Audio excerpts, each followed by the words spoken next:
Ladies and gentlemen, our education, we are closing the teacher shortage gap that existed in 2022 of 116,000. We have recruited over 76,000 teachers in the last 2 years. And we have set aside another 2.4 billion shillings in this year's budget to hire additional teachers, 20,000 of them, with effect from January next year. Further, the government has allocated another 1.6 billion for capacity building for teachers and another 1 billion for the promotion of teachers so that we can have them assist us produce more human capital and more workers with skills and competencies to manage our economy and to run our country. This investment has improved student-teacher ratios, enhanced literacy and numeracy, and generated stable employment in communities across the country. Labor migration continues to be a cornerstone of our strategy to expand jobs for Kenyans. Last year, over 200,000 Kenyans secured jobs abroad.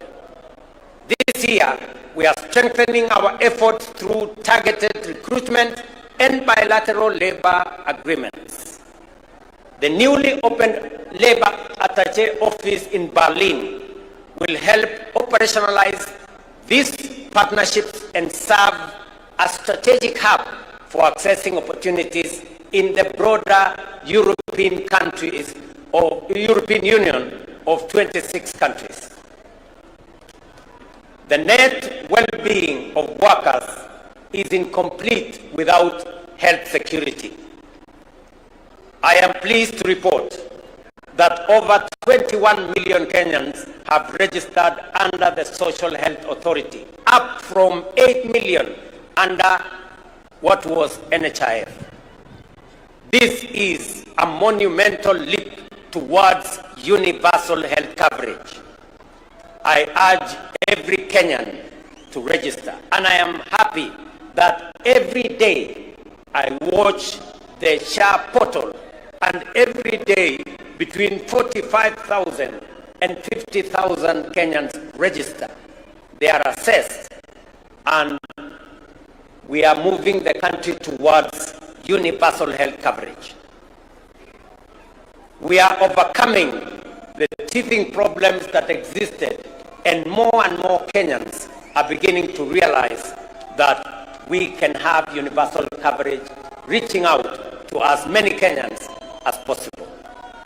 Distinguished workers, ladies and gentlemen, the right to join a union for protection of the values of fair pay, safe working conditions, and the right to unionize is a constitutional guarantee. I have directed the Ministry of Labor and all relevant agencies to ensure that even employees under outsourced contracts can freely join trade unions and benefit from collective bargaining frameworks.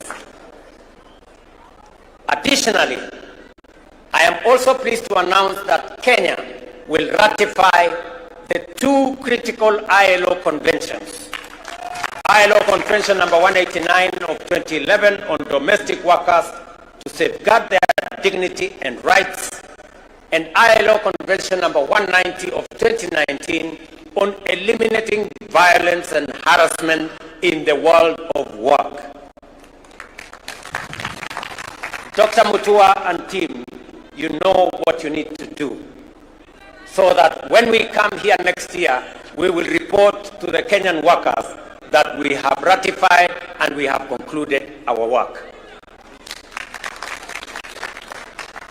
As Dr. Atwoli has said, when we agreed to enhance pay pay by 6% last year. There ensued a debate, and some of the employers have not implemented the 6% we agreed on last year. It is not right, it is unacceptable, and I am directing the ministry to work with the head of public service to ensure that every employer makes sure that we implement the 6% increase of salary that we agreed upon last year, and to quickly embark on the exercise to put together the next agreement so that we can take it forward in the next time.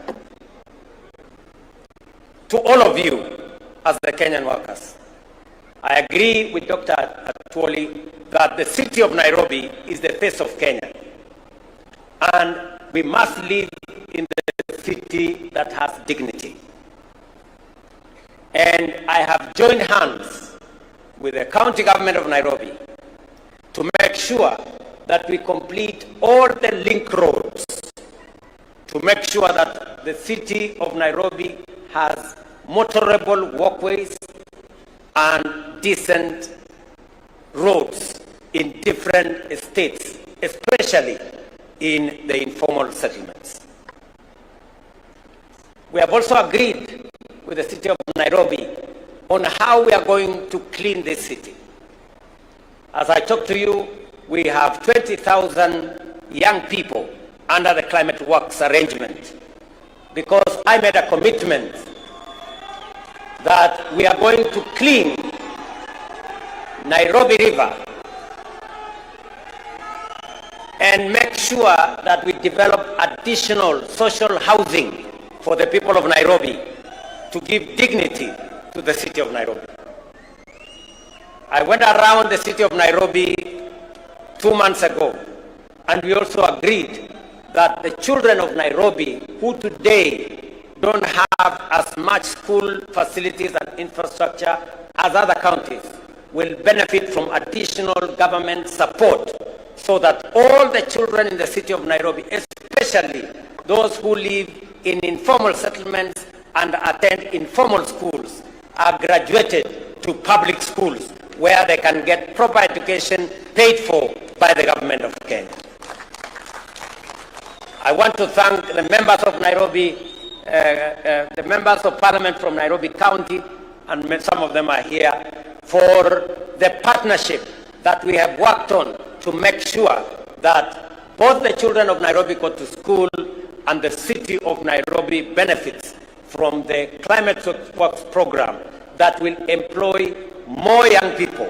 And we are going to be transitioning to another 40,000, to another 20,000 to make it 40,000 shortly as we graduate into the budget next month. So wale wote ambao wanashiriki katika kazi hiyo ya Climate Works, wale wanashiriki, na mimi naona, nafikiri wengine wao wako hapa, wale wanafanya kazi katika affordable housing, mimi nataka niwaeleze ya kwamba hii nchi yetu itajengwa na sisi kama wafanyikazi wa taifa letu la Kenya. Affordable housing itatupatia ajira, pia itatupatia mahali pazuri pa kuishi, kuondoa wananchi wengi wanaoishi katika vitongoji duni. Na mimi nataka niseme ya kwamba vile mmeuliza, mmoja wenu wameuliza ya kwamba mnataka kutumia payslip katika kuaccess mambo ya affordable housing. Hiyo ni maneno mzuri sana. As long as we are discussing how we are going to occupy the houses, whether by deposit, wale wako na deposit, yule ambaye una deposit peleka payslip, tutapangana na wewe tujue vile utapata nyumba uishi mahali pazuri. So tushirikiane namna hiyo, tufanye kazi hiyo kwa pamoja, na mimi nataka niwaeleze ya kwamba Kenya itabadilika. Nilikubaliana na watu wa China Wakati nilienda China, pengine watu wengi walikuwa wanafikiri tumeenda kukopa madeni zaidi. Hapana. Tulikubaliana ya kwamba tutajenga barabara kutoka Rironi kwenda Nakuru baadaye mpaka Malaba. Lakini sio kwa madeni. Hapana. Tutajenga barabara hiyo kutumia investment. Vile tumejenga expressway kutoka airport mpaka mjini Nairobi, hatujatumia pesa ya serikali. Na hiyo pia tutafanya hivyo. Hata hiyo reli tutatoa Naivasha tupeleke mpaka boda yetu na Uganda. Vile vile itakuwa kupitia kwa barabara ya investment, sio kwa madeni. Kwa sababu nimesema ya kwamba lazima tupunguze madeni, kwa sababu inaweza kuharibu nchi yetu, na tutumie mbinu mbadala, a different approach, a much more innovative approach to carry out development in our country, and it is doable and it is possible. Kwa hivyo tushirikiane katika njia hiyo, na mimi nataka niwaulize Wakenya wote tuungane, tushirikiane, tufanye kazi kwa pamoja.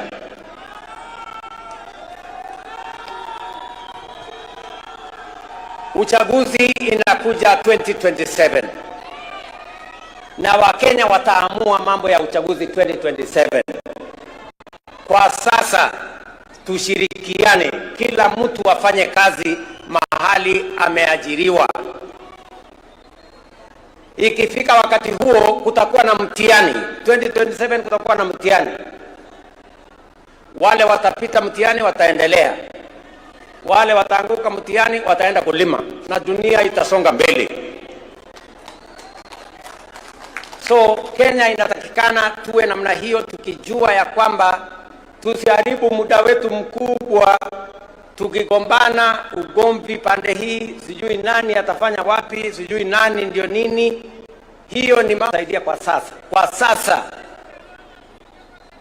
tuzalishe chakula, tusaidie wakulima wetu, tusaidie kilimo, ituzalishie chakula, ituzalishie mambo ya agroprocessing, itupatie bidhaa ambayo tutauza nje ya nchi, tuweze kudhibiti uchumi wa taifa letu la Kenya. Tujenge affordable housing, wa Kenya watoke katika slums. Tuhakikisha kwamba kuna bima ya afya ambayo haibagui nani yako na kazi, nani hana kazi. Tuhakikishe ya kwamba tuko na amani katika taifa letu la Kenya, ili uchumi ikue na sisi wote tujivunie kuwa wa Kenya.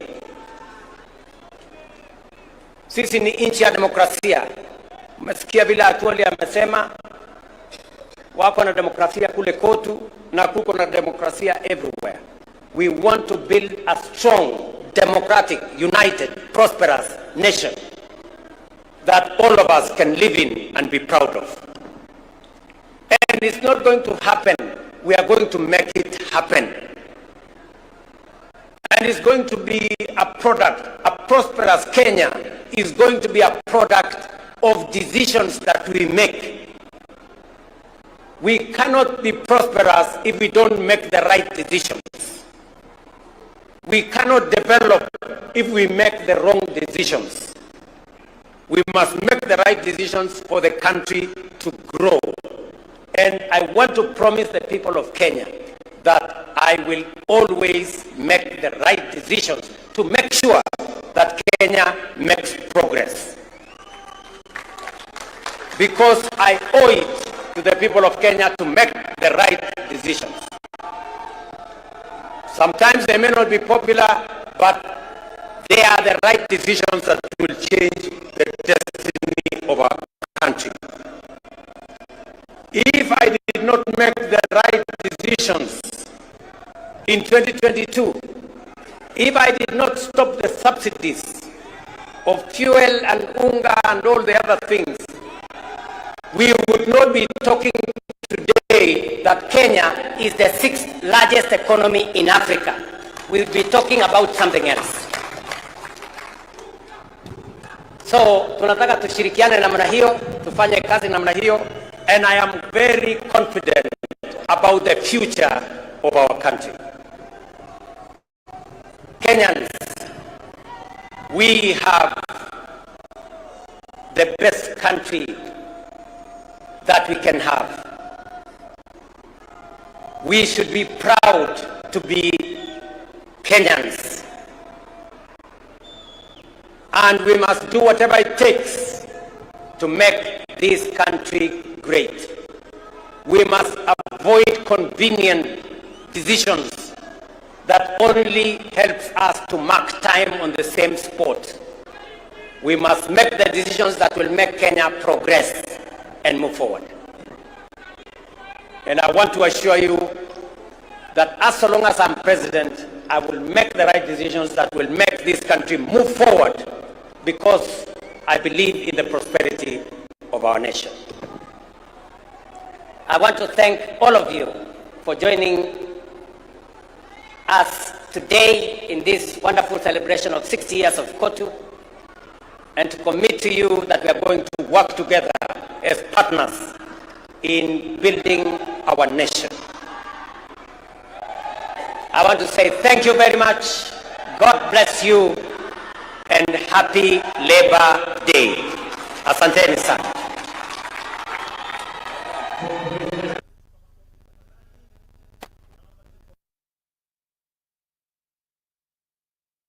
Meketi, naomba tuweze kusimama ili tumalize kwa wimbo wa taifa. Kama kuna mahali umeketi, tafadhali tusimame sote, tusimame wima, tumalizie kwa wimbo wa taifa.